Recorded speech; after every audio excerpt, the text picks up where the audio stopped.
Okay, so here we are, we're on our first commute to work on our 2021 SV 650, and so basically I'm just going to give a breakdown of basically how it commutes, and some good bits about it and some bad bits about it, but there's more good than bad. But as I ride the bike, we'll sort of find out what it has, what it can and can't do, so let's go.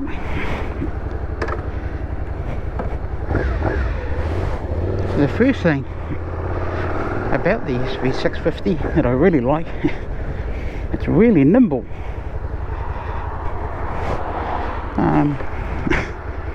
Most of the bikes that I'm used to riding are cruisers, so forward control,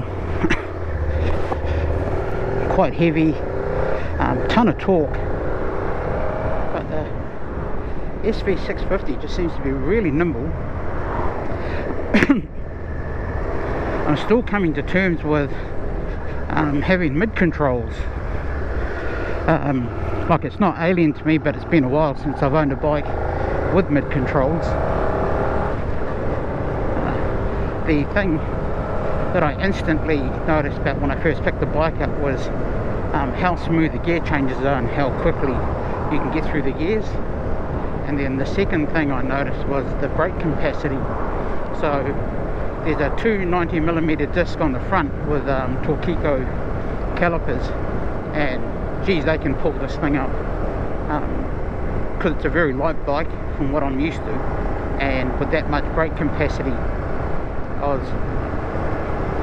took it for one of its first rides a little while ago, and I was just really surprised about when I was coming into corners, when I was applying the brake, how smooth it was and how quickly the brake could pull this little bike up. So I'm really happy about that. The other thing I like about the bike is linear power. This thing can really sort of get along for what I consider to be a smaller bike. It can, in a straight line, it can do things, you know, and I have to remind myself it's a 650 and it's slightly detuned, so it's not giving you all that it has, but what it gives you, I feel, is enough, especially for what I'm doing on the bike, is basically using it as a commuter motorcycle, and that's where the nimble chassis really sort of shines. You can get in and out of tight situations in relative speed, which I find to be really good, and it sort of behaves how you want it to behave. You know, it goes where you tell it to go, and which on the cruisers is a bit of it's a negotiation in regards to the weight and this sort of the rake of the motorbike. You negotiate it. So I would like you to do this, you engine rev and brake accordingly, and it'll get you there. Where this thing, you pretty much just tell it, I want you to go here, and it goes. So I'm really happy about that. The things that I don't like about it are minor. Self-cancelling indicators would have been nice, but you know, you can't have everything, and just a bit more torque. But I think that's also, you know, that's residuals of me just riding cruisers, and if I'm being really honest, it's a little bit of me being kind of lazy and not selecting the correct gear when I'm supposed to. I just got used to sort of accelerating my way through things, which I just sort of have to change my mindset on. The other mindset is how I approach corners. Because of the weight of cruisers, I used to approach them traditionally apex, you know, and then the weight would push you out, where of course on a road bike you slightly enter the apex a little bit later than you normally would, and that's, I just sort of have to get my head around that. But yeah, so braking's good, handling's good, linear power's good. It's a little bit quiet for my liking. I prefer my bikes a bit louder, just so I can sort of announce to those who are in cars, especially we're just sort of in the middle of autumn here, and that's when people in cars start using their heaters and they've got the radio turned up, so they're just basically, they're not paying attention like they usually would, and just that little bit of extra noise just to remind them that I'm around would be nice. So as we sort of go through, I'd like to get some recommendations from you all about appropriate exhaust I've had a look online, and I'm sort of confused by option. There's that many, I really don't know what I really would like, because I haven't tested exhaust before for a sport bike. So any of you out there, if you have a recommendation, that'll be greatly appreciated. The other thing, it just sits a little bit forward for me, just a little bit on my wrist too much. Maybe that's a residual effect as well from riding cruisers, but I took an SV for a test ride a little while ago, and I ended up riding it for around about 2 hours, and at about the 1.5 hour mark, started getting pins and needles in my hands. And I don't know if that goes away with conditioning if you get used to it, but I thought maybe we'll have a look at some risers and just see if I can rise it up a touch, just to give me a more sort of appropriate sort of angle.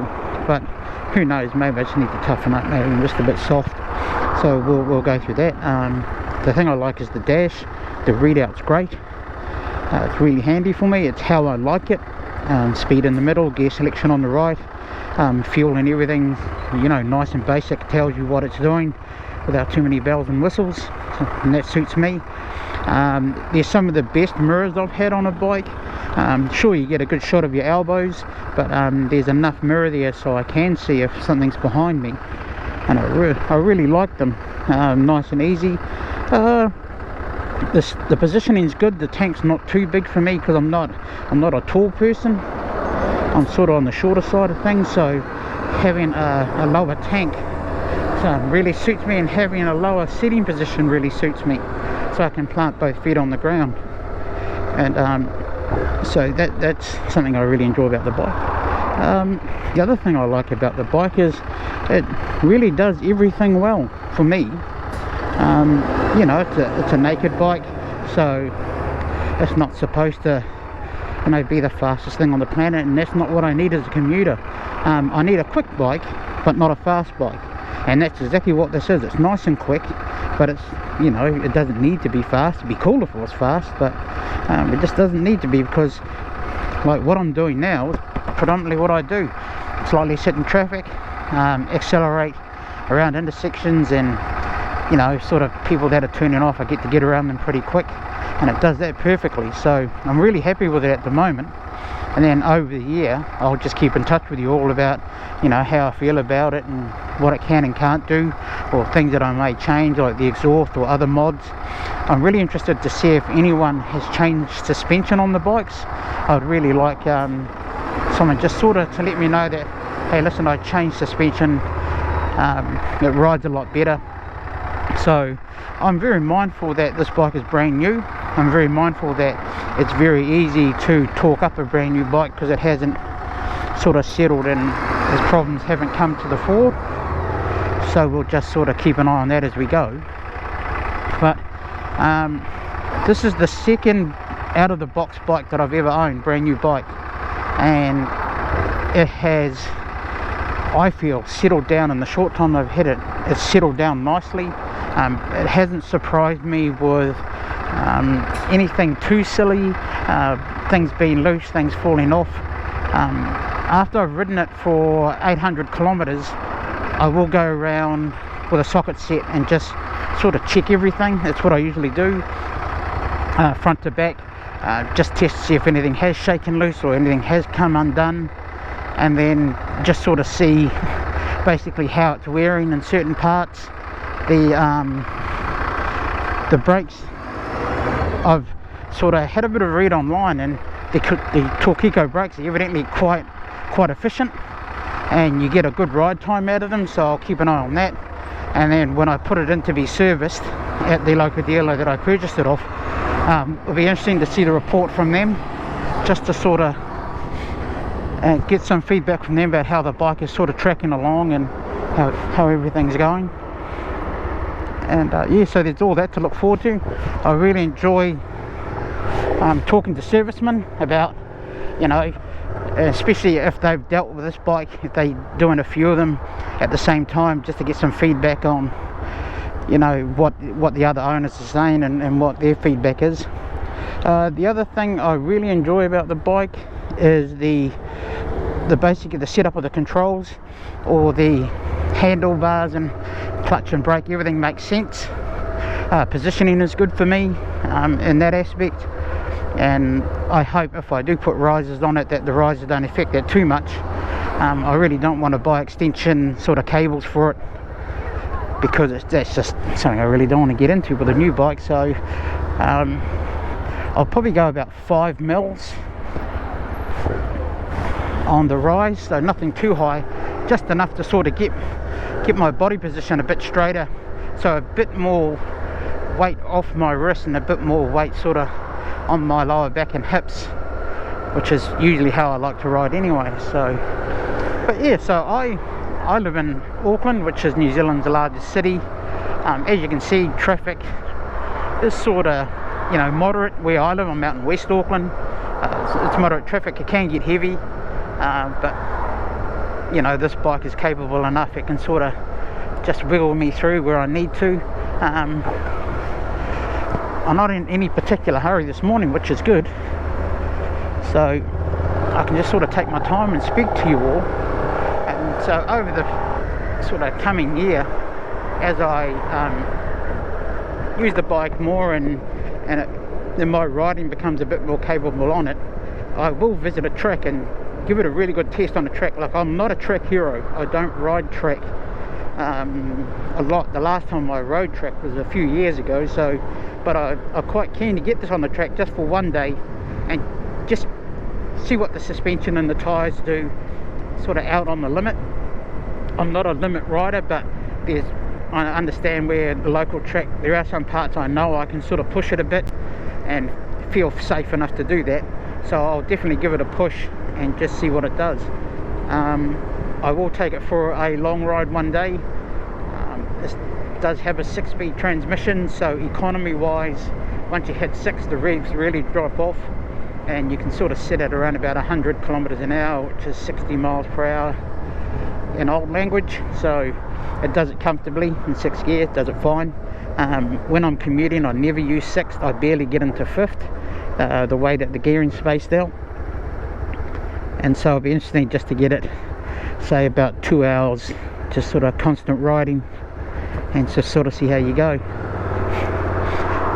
But apart from that, there's not a lot I want to do to the bike. There's another bike that I'm looking at purchasing next year, and that's the Indian Scout. And so I'll take this out for a ride out to the dealer where the Scout is, and I'll take that for a ride as well. But at the moment, the SV 650, the 2021, really good bike, and I really look forward to riding it. I get excited in the mornings when I'm getting ready to go to work, and I fire it up. You know, I get that sort of little bit of elevation and adrenaline. You know, so, oh, here we go. And so I hope that sticks around for a while. I really hope that I don't get too complacent with this bike and it sort of becomes boring. And that's why I'm thinking to leave the modding of the exhaust towards the end of the year. So on other previous bikes that I've owned, when I've changed the exhaust, it's given it a little bit more performance. Just the sound makes it feel, oh, you know, the sound, the placebo effect, where it sounds like it's doing more, so you feel like you're doing more. And so I'm looking forward to that, and I'm looking forward to just pushing this thing where I can and just see what it really can do, and just appreciate it for a great little bike that it is. I'm really looking forward to sort of getting to really know this bike, doing some work on it, have a look at the maintenance side of things, and which is concerning to me, because I know that Japanese bikes don't need as much maintenance as your Harleys or your Triumphs, and you know, they pretty much just take care of themselves. So I'll just sort of have to work my way through that. I do have a couple of cruises at home that I will be making content about, and so we'll just sort of keep an eye on that.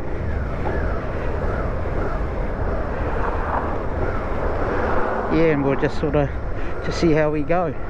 But yeah, it really is good fun, and that's sort of part of the reason why I got this bike. They're easy to ride.